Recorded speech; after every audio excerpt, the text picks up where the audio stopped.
Kita kembali ke Bung Firman dan juga Bung Ropan. Bung Ropan, dari statistik ya, penguasaan bola tuan rumah, shot on goal juga lebih banyak tuan rumah. Tapi kita punya 5 shot on goal dan semua mengarah ke gawang. 2 diantaranya gol. Kalau lihat dari semua aspek statistik, sebenarnya tidak terlalu jomplang, tidak terlalu beda jauh. Kan mereka 5-7, kita 4-3. Jadi tidak terlalu jauh. Nah, mereka memang banyak melakukan shoot. Bahrain ada 24 kali shoot. Tapi hanya 5 on target. Kita itu lebih efisien. 5 kali shoot percobaan, 5 on target. Bayangin tuh 5 kali tembak dan 5 on target, 2 menghasilkan gol. Jadi saya pikir oke cara bermain kita. Ini Anda ingin mengatakan bahwa lini pertahanan kita dari pertandingan melawan Arab Saudi, Australia dan semalam, kita punya lini pertahanan yang kuat, bagus. Apalagi dengan tambahan 1 pemain. Mesilgers ada di dalam. Jadi memang bagaimana Anda menggambarkannya? Ya itu yang ditakutkan oleh pelatih Bahrain memang. Dragan Talazic sebelum pertandingan dia mengakui bahwa mereka akan menghadapi tim yang punya pertahanan yang bagus. Karena kan dia lihat ketika lawan Arab bagaimana susahnya Arab. Lawan Australia pun clean sheet kita. Australia memang lebih banyak menguasai, tapi kan nggak bisa membolkan gawang kita. Jadi itu yang diakui bahwa kita punya counter attack yang bagus. Harus diantisipasi dengan baik. Jadi mereka sudah berhitung sebelum melawan kita. Dan memang terlihat kan dengan ada Mesilgers, Jai yang bermain di sana. Kemudian dengan Jordi sebelum diganti oleh Rido yang masuk. Itu terorganisasi dengan sangat baik. Ya, karena tidak mudah bermain dengan Bahrain yang secara peringkat ada di atas kita jauh. Mereka bermain di kandang. Dan mereka ingin menang. Setelah mereka dihajar habis oleh Jepang, mereka bertekad untuk bisa menang. Tapi akhirnya mereka gagal. Bahkan hampir kalah. Mestinya kan kita harus bisa memenangkan pertandingan itu. Yang banyak sudah dibahas dengan terlepas dari apapun ada kelebihan dari injury time yang ada. Tapi saya pikir bicara pertahanan kita oke. Fair dong, apalagi di kiri bagus. Kecuali mungkin kita bisa melihat dengan Sandi. Akhirnya Sandi harus ditarik diganti keluar dan Eliano yang masuk. Jadi secara keseluruhan memang baik untuk pertahanan kita.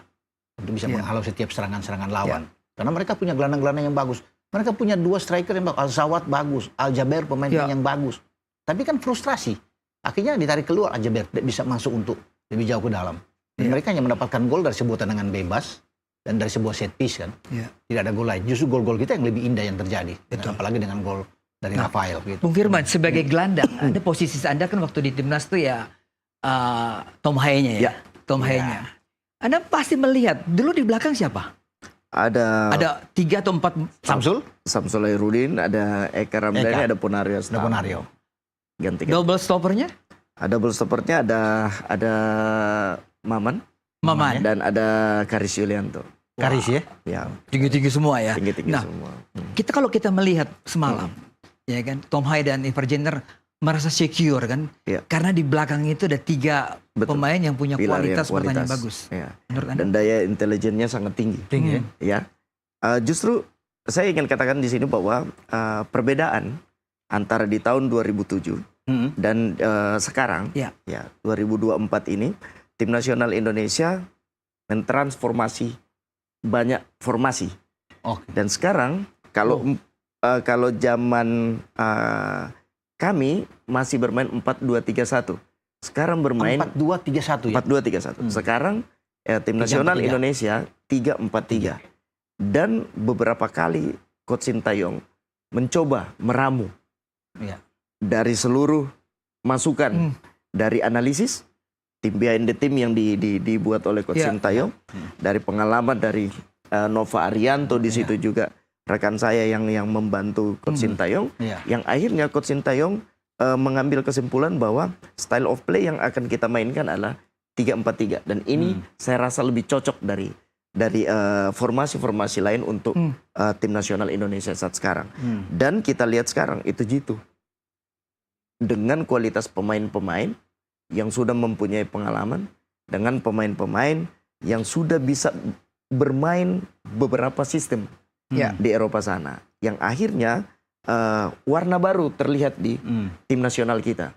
Lebih enak ditonton, ibaratnya kita lebih melihat bahwa kualitas kita masih bisa kita sejajarkan dengan Korea, Jepang, dan lain-lain.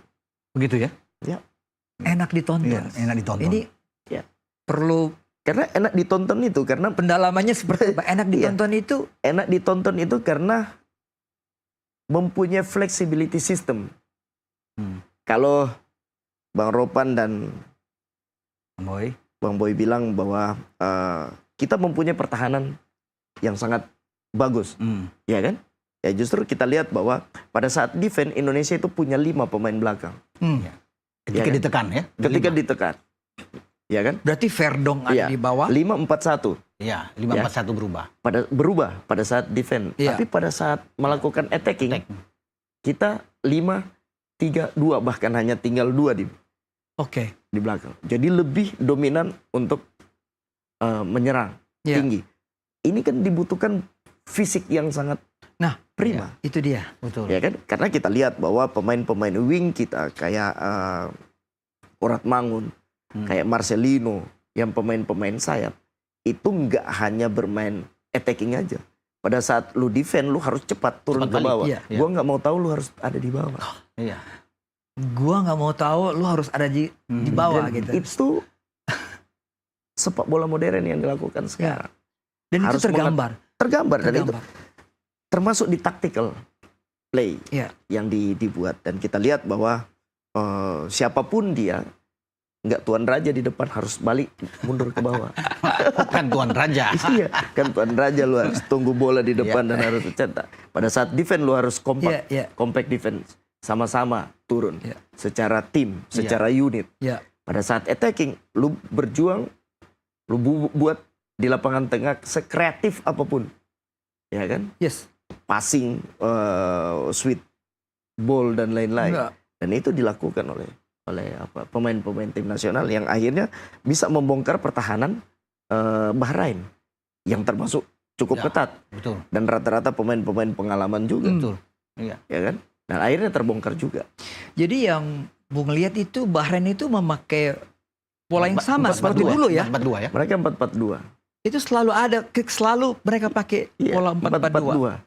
Dan pada saat Indonesia unggul dengan 2-1, mereka cepat turun bahkan sampai 5. Defense-nya mereka. Sama seperti kita dong ya. Sama seperti kita. Nah, akhirnya Bahrain mencoba untuk memaksakan pemain-pemain Indonesia. Bung Firman, kita kebobolan 2 gol. Kita lihat dari set piece, bermula dari set piece ya. Tendangan bebas. Betul. Dan juga dari corner kick. Tendangan bebas itu. Service bagian dari taktikal. Bagian dari taktikal. Maka service yang dilakukan itu bukan hari itu langsung jadi. Itu sudah hampir berbulan-bulan mereka berlatih. Bahkan kayak service itu mempunyai pelatih khusus untuk melatih tentang tactical play. Taktikal itu dia kan ada corner, ada tendangan bebas. Jadi tendangan bebas Marufni itu adalah sesuatu yang dilakukan berulang-ulang. Berulang-ulang. Itu bukan hanya sekejap terjadi. Bukan terjadi. Dan dia bisa melihat bahwa kualitas pemain ini dia punya ciri khas adalah tendangan bebas di jarak sekitar 40-50 meter. Dan dia spesialis tembakan dan dia jauh. spesialis dari jarak jauh. Dan dia lakukan sukses. Iya kan? Dia lakukan sukses. Itu yang membuat Indonesia agak keteteran. Tapi pada saat sekali lagi mentality, Indonesia nggak hanya tinggal diam, dia coba untuk keluar mencari poin dan sukses 2-1. Pada saat 2-1, waktu 1-1 posisi kita masih dalam under pressure. Masih dalam under pressure. Sebelum waktu kita menyamakan kedudukan itu. Kita berani bermain, berani bergerak, dan distribusi bola semakin lancar. Di situ kita mengambil kesempatan. Kita membuat banyak tekanan di lini pertahanan lawan. Akhirnya Orat Mangun bisa memanfaatkan peluang itu. Dan yang menarik kalau saya lihat dari 1-1 itu, Boy, itu kan berawal dari kita tekan nyerang balik. Ada Ivar yang pegang bola, Ivar yang ngangkat, tapi yang tidak diduga bahwa ada Mes Hilgers di dalam kotak penalti. Itu bukan set piece loh. Mes Hilgers kok ada di kotak penalti. Kan kena di kaki, dipaham Mes Hilgers ngarah ke Orat Mangun. Bisa, tapi ada dia di situ. Luar biasa di pemain belakang. Mentality attackingnya itu tinggi.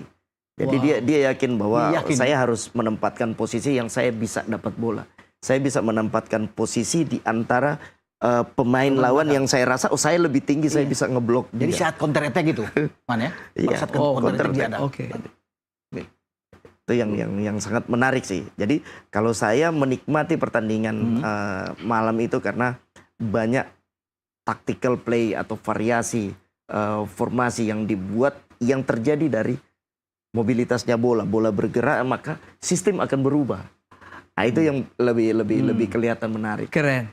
Kalau dulu kan bola bergerak, sistem berubah. Sistem berubah. Jadi game plan-nya STY jalan. Berjalan, otomatis berjalan. Dan kalau orang tanya bahwa apakah STY melakukan hal yang sukses, saya bilang sukses. Nggak gampang bermain di luar kandang.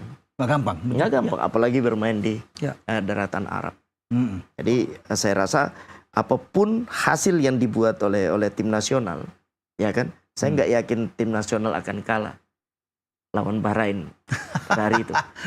Ya. Prediksi Anda sebelum prediksi saya Indonesia akan menang 2-1.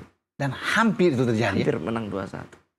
Kenapa saya meyakini itu? Karena ya saya melihat bahwa dengan adanya tim sekarang dan feeling kita ikutin sepak bola persiapannya mereka, saya rasa wah ini bisa memenangkan, mengambil poin.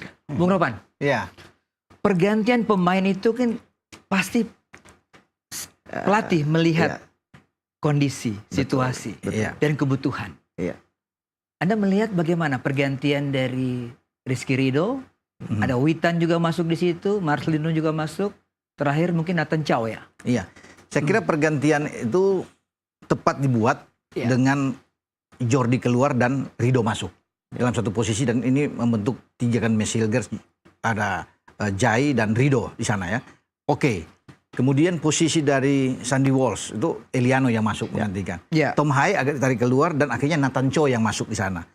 Ya, pergantian terakhir ini yang saya pikir ketika kita unggul, kita tentunya harus masih ada pemain belakang. Kita harus mengamankan keunggulan itu. Kalau hanya di sisa 10 menit atau 5 menit, mendingan Witan yang masuk. Witan pemain depan. Pemain depan dengan pemain depan yang ditarik keluar. Ada Malik keluar, kemudian ada Rafael keluar. Padahal kita punya pemain belakang, masih ada Said Batinama, ada Asnawi yang masih bisa bertahan. Kalau mereka dimainkan semua untuk lebih bertahan, mengamankan 5 menit terakhir, itu bagaimana menurut Firman dengan cara itu? Kan masih ada. Kita bukan menilai STY, tapi menggambarkan bagaimana seandainya situasi seperti ini. Tapi jawabannya setelah